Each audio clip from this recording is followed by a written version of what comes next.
condolence on this sad occasion upon which we commemorate the tragic Shahadat of the first martyr of the tragedy of Karbala, Safir Husseini, Hazarat Muslim ibn Aqeel ibn Abi Talib alayhi salatu wassalam. Allah. And indeed it is also the Ihsan Sabab Mercy Majlis for Marhum Abbas Ali, a young man who passed away last year around this time. May Allah subhanahu wa ta'ala continue to bless the Marhum and give sabr and solace and patience to the bereaved family for their loss. We ask Allah subhanahu wa ta'ala to elevate the status of all of Marhumeen, give them a place in the Jabar of Masumeen alaykum salam. Indeed, it is these occasions which give us an opportunity to show our love to Ahl-e-Bait. Majlis or Jashan, these are the opportunities for us to present and to show our tawallah and our tabarra as well. By coming to such occasions, by commemorating it, by holding majalis, and it doesn't have to be in the masjid, it could be at your home, it could be anywhere else. But as long as you hold that day in that way, whether it was the sad occasion for Ahl-e-Bait or a joyous occasion for them, that is showing love to them. And this is one of the mazahir and the mazhar of the love. I recited this ayat from Surah Al-Imran, ayat number 169. Mashhur or maruf ayat that you have heard plenty of time before. But for tabarruk, I'll translate. Allah subhanahu wa ta'ala says in this particular ayah, وَلَا تَحْسَبَنَّ الَّذِينَ قُتِلُوا فِي سَبِيلِ اللَّهِ أَمْوَاتًا. Do not consider those who were slain in the way of Allah subhanahu wa ta'ala to be amwat and deceased. Bal ahya'un. Rather they are alive and they are seeking their sustenance from Allah subhanahu wa ta'ala. This is of course a straightforward ayat of Quran without any ambiguity, without any doubt that what is it that is being mentioned here. There's no mutashabih in this ayat. It is pretty muhkam that Allah subhanahu wa ta'ala talks about those who have left this world, whom you and I categorize as dead, deceased. And this is a silsila which happens in front of us every single day. In fact, just today, unfortunately, we had to bury a 31-year-old. A tragic death of this young man who passed away, and he was buried today. Family has requested for namaz al-Mayyit, inshallah. We will offer that after Salat al-Maghrib. But we find that these situations and scenarios where we bury someone and someone has passed away is a common phenomenon. People die all the time. What kind of people is that Allah subhanahu wa ta'ala is referring to when He said, don't consider them dead? And then someone might have picked up on this. Okay, if you don't consider them dead, then we consider them what? Bal ahya'un. Consider them to be alive. That's your answer. And then it continues by saying, consider them to be alive. And on top of that, not only that they are alive, but they're also seeking their sustenance near Allah subhanahu wa ta'ala.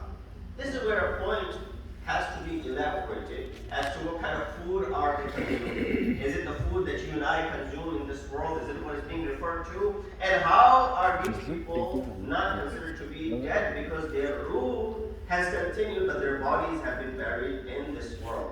One of the explanations that has been given by our Ma'sumeen and the Mufassirin have mentioned in Tafasir of Quran, and you will find under this ayat, is the fact that this ayat, if it's not taken literally, at least from the aspect of looking at it metaphorically, ayat is referring to those who left this world in the state of martyrdom and shahada, those who attained shahada, those who were slain for the sake of Allah subhanahu wa ta'ala, whom we label as Shaheed, and Shaheed is alive even if his wujud khariji is no longer there.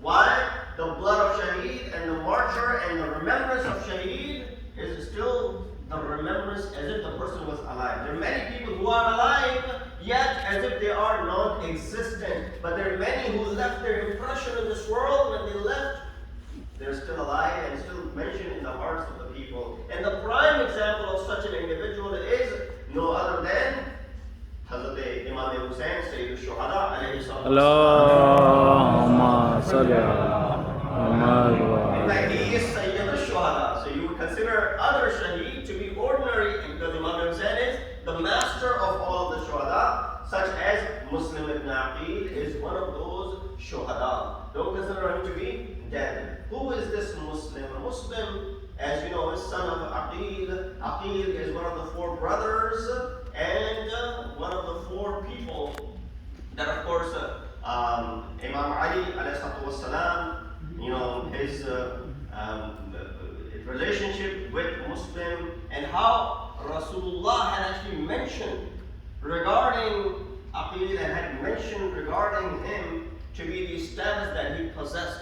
From the time before his birth, Rasulullah is already mentioning this regarding the father, that I love him for 2 reasons. One, because of the love Abu Talib had for him, and number 2, the love that he will show for my son, my grandson Imam Hussain. These are the 2 reasons I love him. Why? Abu Talib had said, "Utruku Aqilan li, leave Aqeel for me." That is the love that father had for him.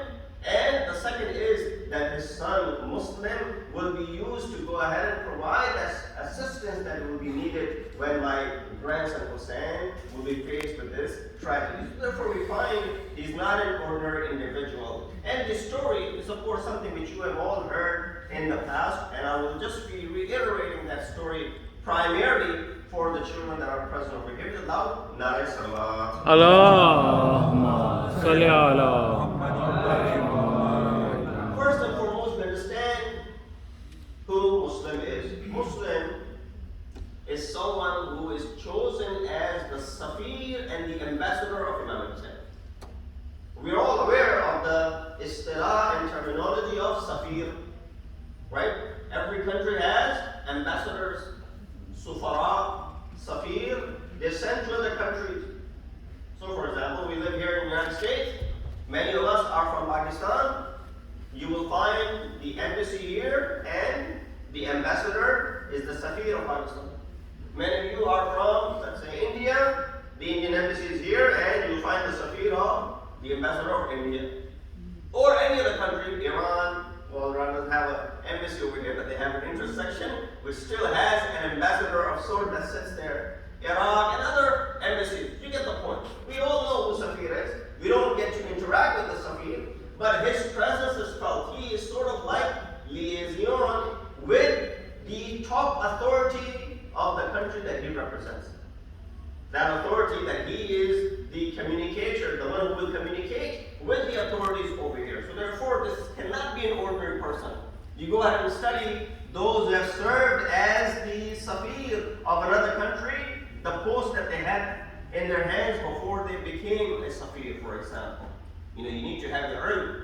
You need to have immense amount of knowledge in order to be able to do that. One of the things that this person has to do through his insight and basira is to be able to bring the 2 cultures together, is to be able to make sure that there aren't any, divisions, there aren't any misunderstandings between the 2 countries, so that the umur and the affairs of the 2 countries can flourish and the relationship will flourish as well. These are some of the duties of a Safir. I'm preaching to a choir. You guys know better than me regarding all of this. But with that understanding, Imam ﷺ, after he had received the letter from, through the governor of Medina, from Yazid, who had asked Imam ﷺ for allegiance.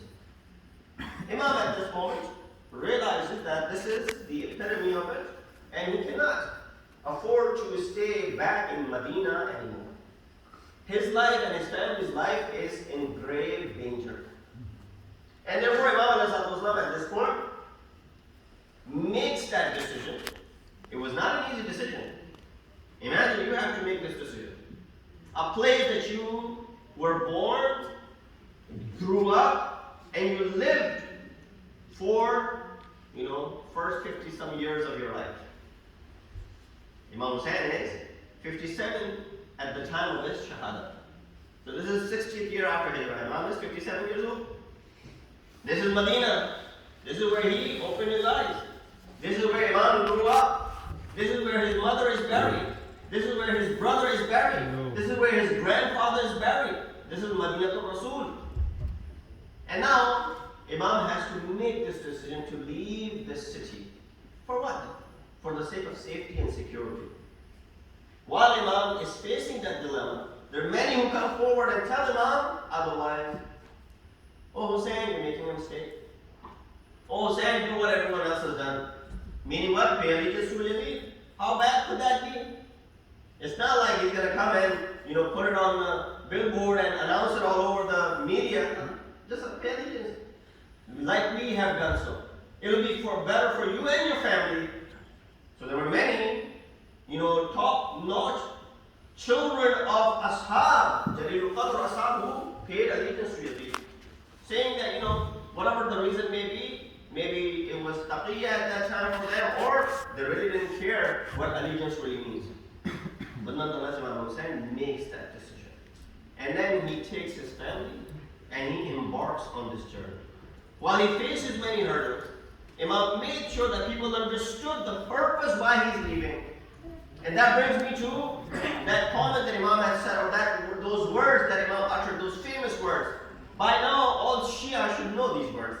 You've heard this wasiyat of Imam Hussain so many times.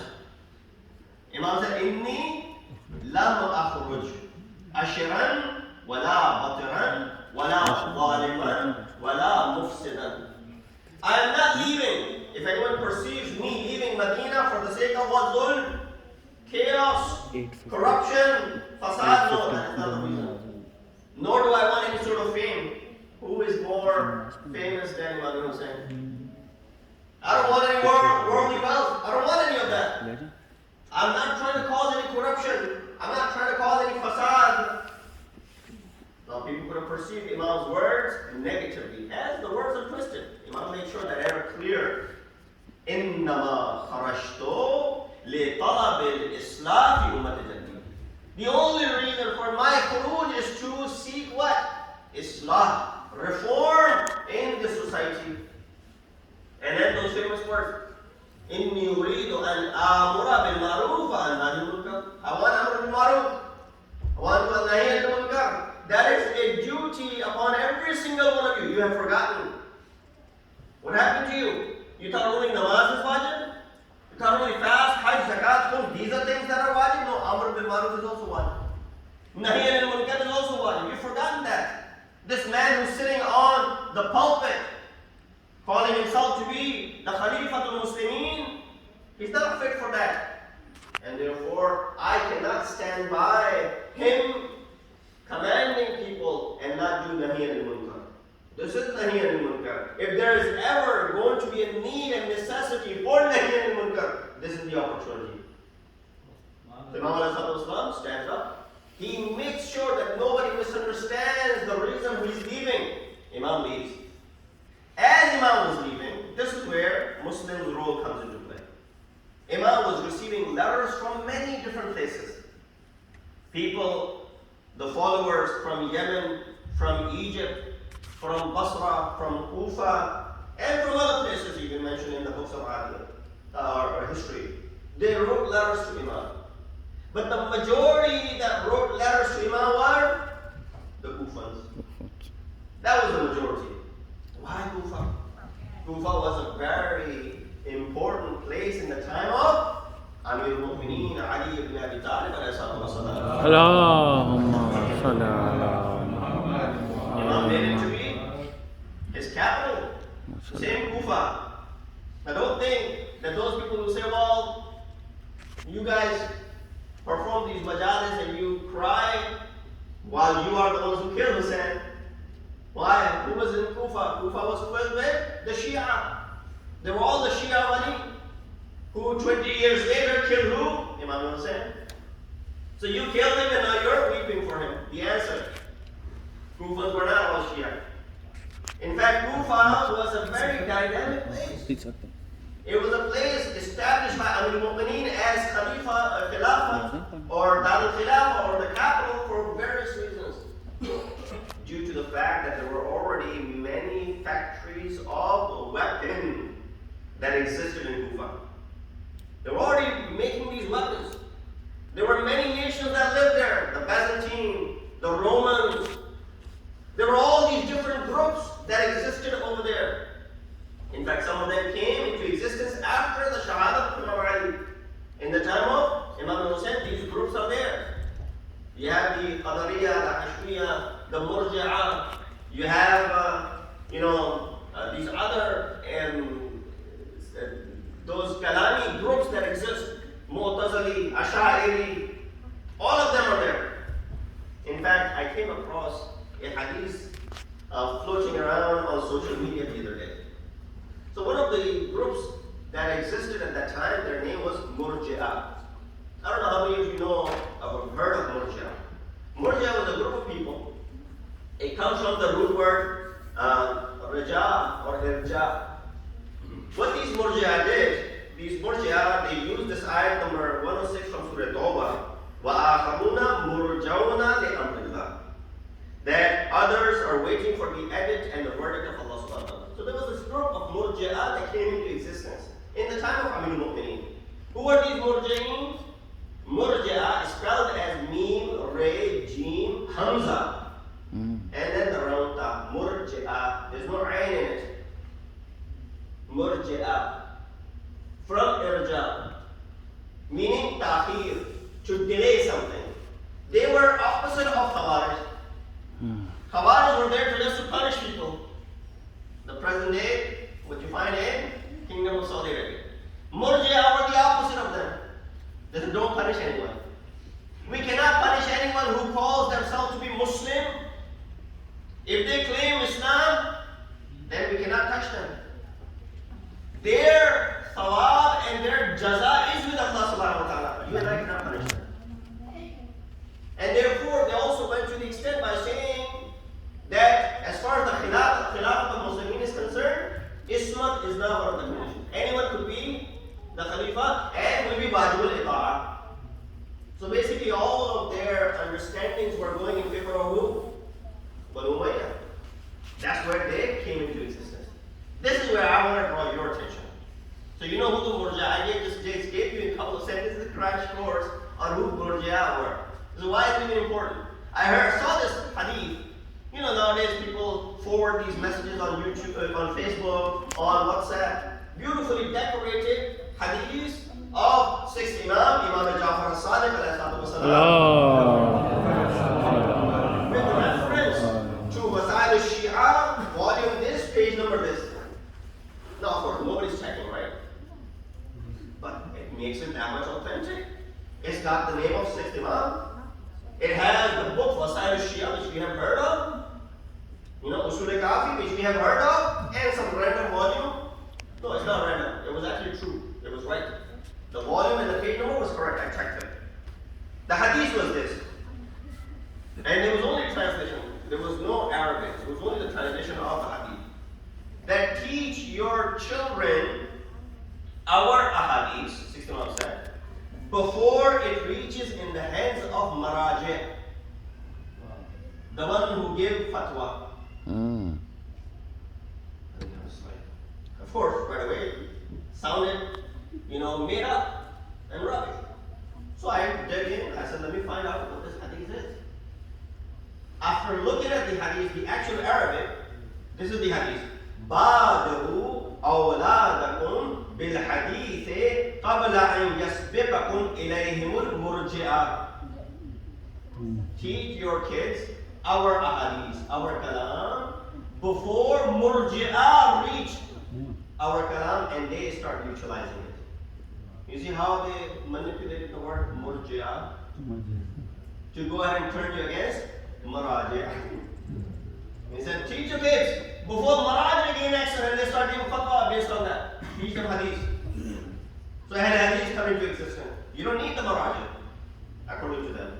You need hadith. Hadith is there, read the hadith, and Deen Islam is in your hands.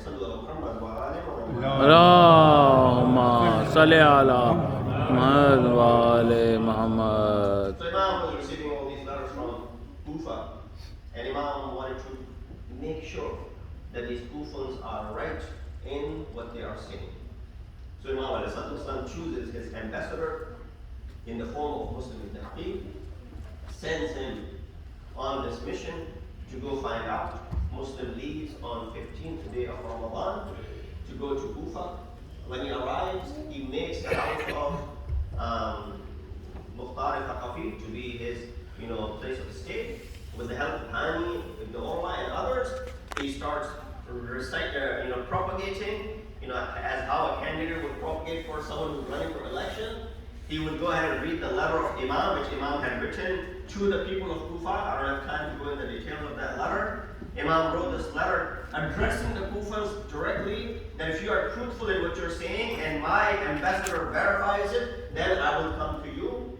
People would hear the letter of Imam, the words of Imam is speaking to them. They would start weeping, they would start crying, as if Imam is speaking to them directly. Muslims sees this passion in the people. Right away, 27 days before his wafat or his shahadat, Muslim writes a letter to Imam Hussein to do not delay and come in haste and come right away to Kufa as the people are waiting for you. And 18,000 people have signed up, and 18,000 people have signed, in a sense, a document with their signatures. They are ready to support you. Balazari narrates, no, it was not 18,000. All of Kufa has signed up, and they are with Imam Hussein as far as this mission is concerned. So do not delay. Imam receives this letter because the letter would be sent with someone who would run toward Imam Hussein, brings this letter to Imam, and meanwhile what happens, you realize that Ibn Ziyad comes into the city of Kufa while the original governor was displaced. Ibn Ziyad takes over. Here he starts propagating. He only had 30 political members with him, 20 influential families with him, but he was able to scare the people of Kufa against Imam Hussein, to say to them that if you go with Hussein, Yazid has an army waiting to attack you. All of these people stood back. Their women and wives and children were used to go ahead and persuade their men not to accompany Imam Hussein, and all of their weapons were bought by the government. At this point, it comes a point where Hani was also arrested, Mukhtar was also imprisoned, and Muslim ibn Aqeel is stranded in the streets of Kufa. There comes a time when he left Namaz al-Maghrib, there were 30 people behind him, and then when he left from there, he arrived at a place where there was no one with Muslim. He's in this strange city by himself. What happened? All these people, they backed away. Muslim was in the house of this lady Taw'a, who provided for him the one night to stay over, but her son or her relative then informs the governor that Muslim whom you're looking for is hiding in this house.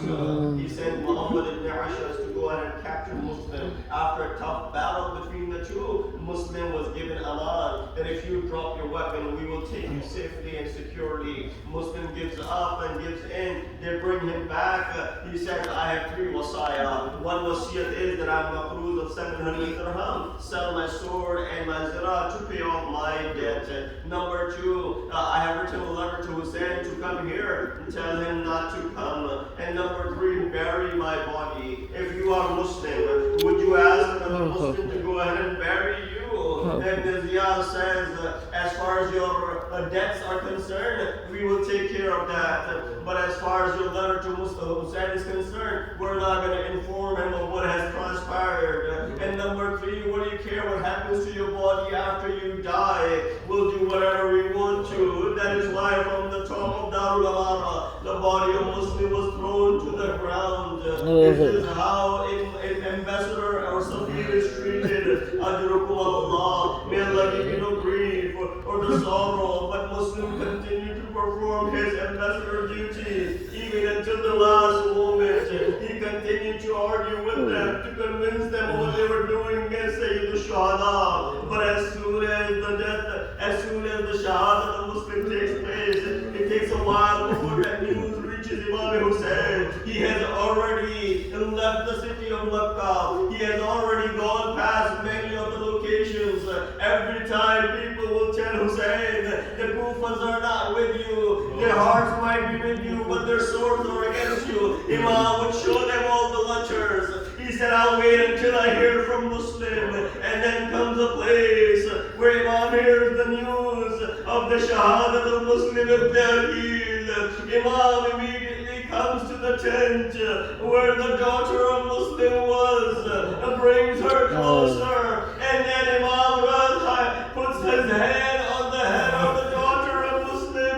She is all through the household of Ahl-e-Bait. He says, Oh Molana, you are treating me like people treat orphans. Imam said, yes, my daughter, your father has been murdered. You are now a yatima, but as long as I'm alive, you will never face yatimi. I was a Molana. You provided comfort to the daughter of Muslim, but in few days, your own daughter Sakina. Allah,